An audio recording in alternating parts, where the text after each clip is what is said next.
Hello, and welcome everyone to this conversation about the Center for Social Justice's Police Survey Report. My name is Jasmine Costin. I serve as Vice President of Government and Community Relations at the Urban League of Greater Southwestern Ohio.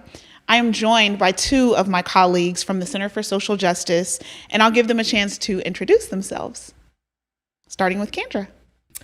Hello, my name is Candra Reeves. I am the Director of Policy and Data Analytics here at the Center for Social Justice. A lot of my work centers around data analytics, specifically around police reform, trying to not only just see the data that's available here in Hamilton County, but also just analyzing that data, sharing it with the community so they understand what's happening in police departments around Hamilton County. Wonderful, thank you. And Rickell. I am Rickell Howard-Smith. I'm the Executive Director of the Center for Social Justice at Urban League. In my role, I get to oversee our policy advocacy. I work directly with Candra on which data is important to collect and what story it tells to our community. So.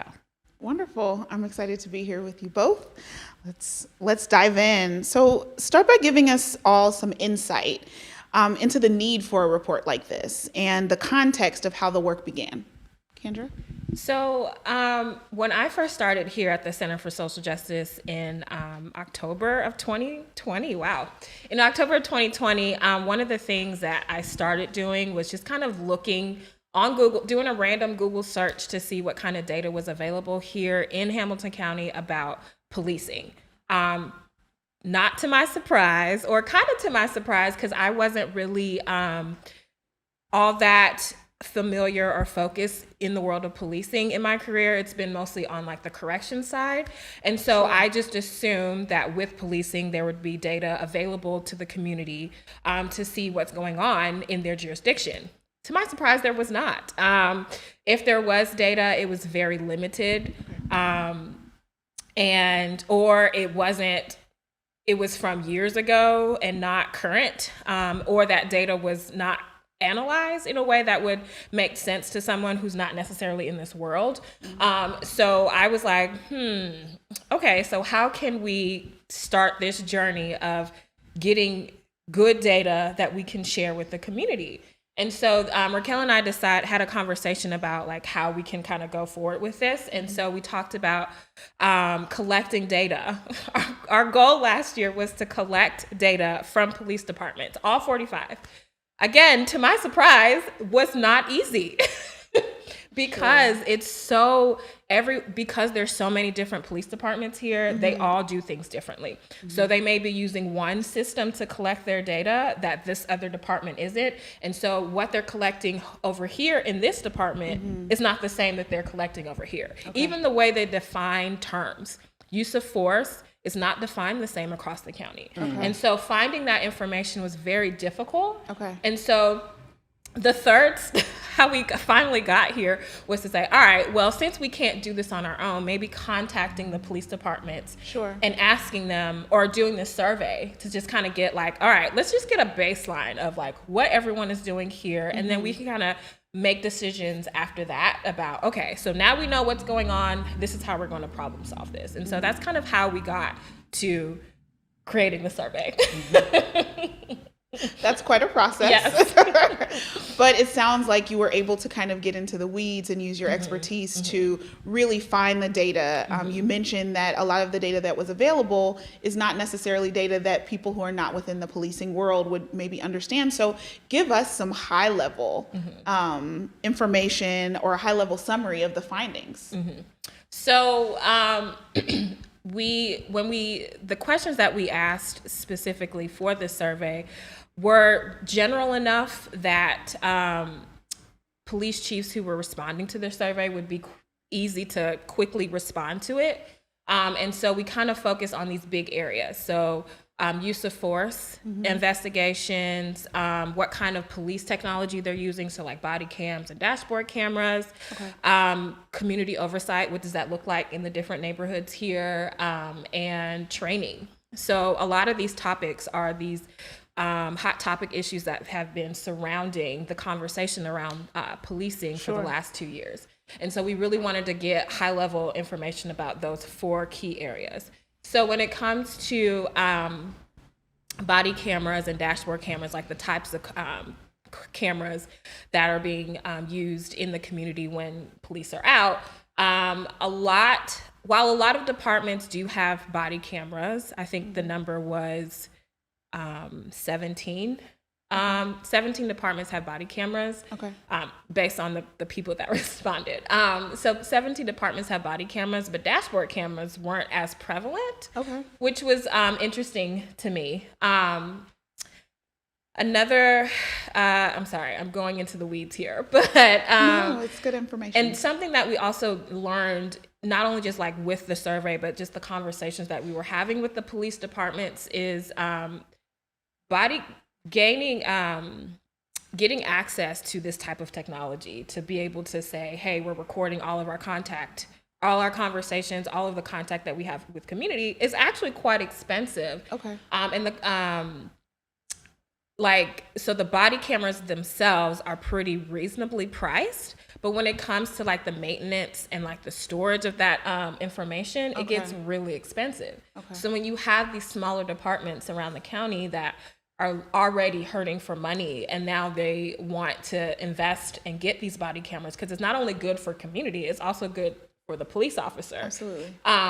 They can't, because they're too much, right? And so now when something happens, community's like, well, it's 2022. Why don't you have body cameras? And not understanding that there's a more nuanced conversation that it needs to have when it comes to like this specific equipment. It's like, well, okay, we would love to get body cams, but those cost a lot of money. And like, we're not like, are you going to give us the money to do that? So I think for me, that was the most surprising thing I learned in this process of just like getting information and with the survey. Another high level thing that I wanted to focus on is community oversight. So community oversight looks different across the board. When I think of community oversight, or the way that we defined it in the survey, was just kind of having an independent board that residents of that jurisdiction is a part of, where they can hold police accountable and just kind of get an insight knowledge about what's going on there. And so when it comes to the people that responded, there's only four departments that have community oversight boards. While there were some that we've had conversations with in the last year that talked about, trying to form an oversight board, but still it's kind of, alarming is not the right word, but it's just, it's another way that policing feels like a secret. Like they're trying to hide something because community doesn't feel like they know what's going on at their department, or so what's happening next? Why can't we know this information? And so not having a lot of departments with community oversight boards is like, okay, so what are you trying to hide? If you're not trying to hide anything, why aren't you open to letting community kind of be a part of this conversation? And that I kind of lost my train of thought, but do you want to add anything, Rickell? I think you pretty much covered it, Candra.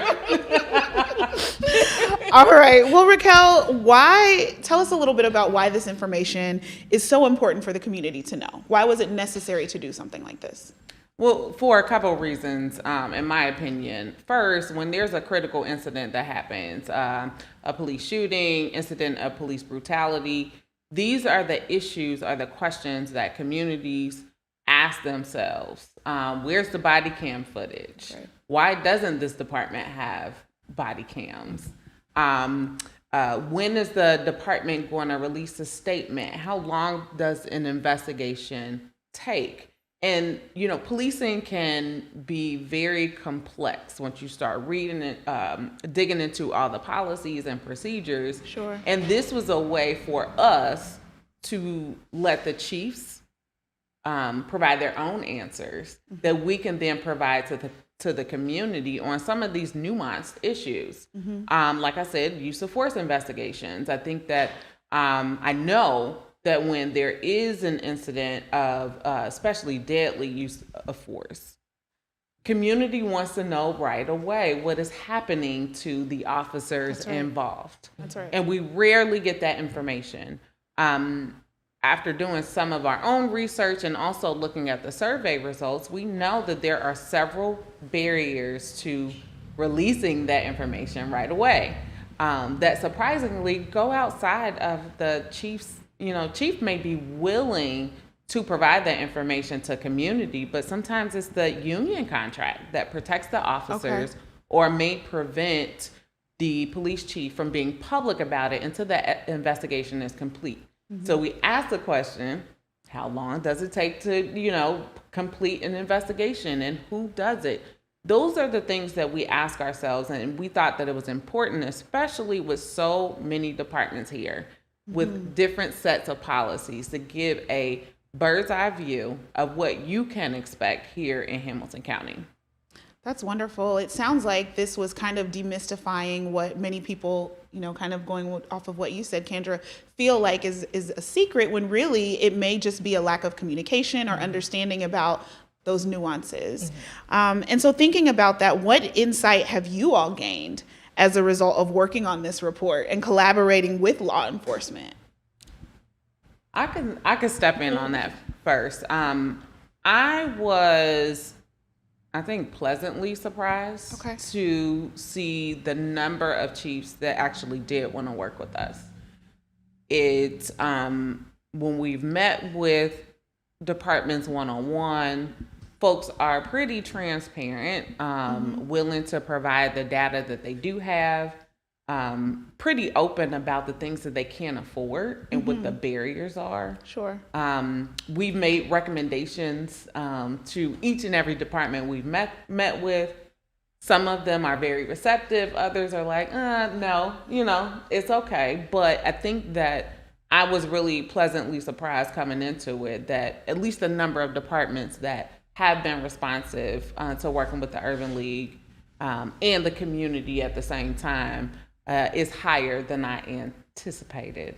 I also was surprised that the Hamilton County Chiefs Association, which is the association for all of the heads of the police departments here, they formed their own ad hoc committee to work directly with us on the survey.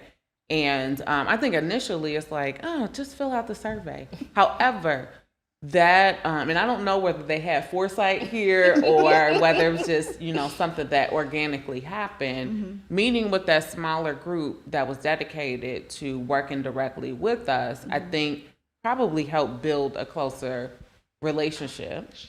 And gave us an opportunity in a smaller venue to explain exactly why we were doing this. And it's exactly what you said, to demystify some of these things that, as community, we're left to speculate. That's right. So we actually sent, the report out to that ad hoc committee first before we publicly released it. And we've already gotten some good feedback from some of the departments that are part of that smaller group. And trust me, these are not people that, with mince words. They're law enforcement officers. They're used to, saying what it is. That's right. So the fact that we have at least, 2 or 3 folks that reached out to us right away to say, I think it's a comprehensive report, thank you for doing it. I think some of the folks that did not respond to the survey probably were hesitant because they didn't know how we were going to use the information. Sure. Well, it seems like now that they've seen it and you're getting the feedback from their colleagues that if for some reason you do it again, that they might be more willing because it's demystified on the community side now as well, right? So this is that more open communication. Candra, now that the report is public, you talked about, starting with Google searches in October of 2020. What are you hoping will have happen as a result? Well, I am hoping the departments that we haven't necessarily met with yet, or the departments who responded to us saying that they weren't going to respond to the survey. I'm hoping that they read the report and see like, okay, this wasn't that bad. So maybe it's time for us to have a conversation and just kind of see what they're about. I think for me, I would be really excited about that because again, there's 45 police departments here and we have not even met with half. So being able to hopefully form more relationships from this report would be great. I think another thing for me is knowing being able to see where we are as a county, maybe finding ways that we can share services. That was one of our recommendations in the report.